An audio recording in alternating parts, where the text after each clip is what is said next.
When you make a mistake, the worst thing you can do is respond by then making an excuse. Instead, it's much better to learn from the mistake. Seek immediate feedback from either yourself or someone else on what you could have done better.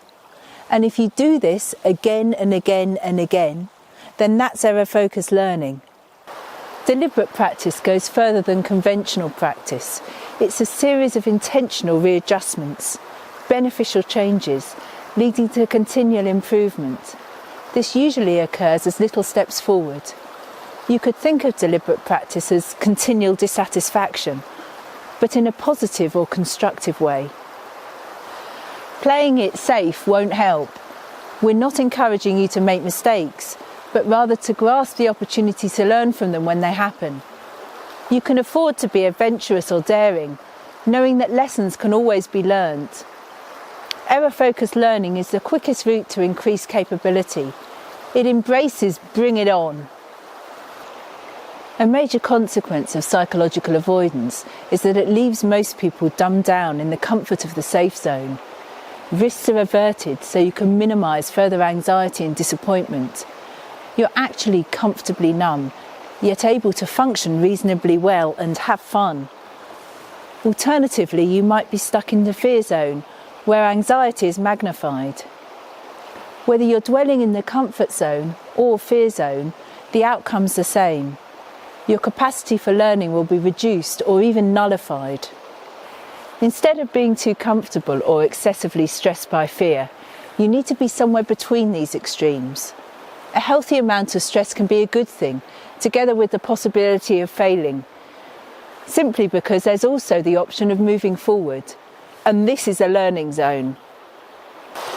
When you live in either the safe zone or the fear zone, the basic implication is an acceptance that you've reached your limits.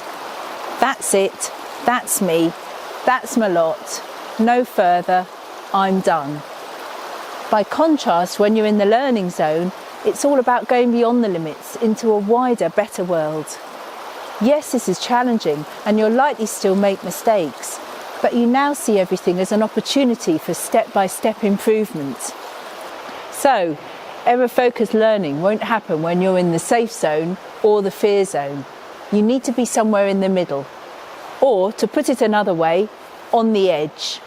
We've coined two terms to clarify fundamentally different approaches to learning: irresolute learning and necessity learning.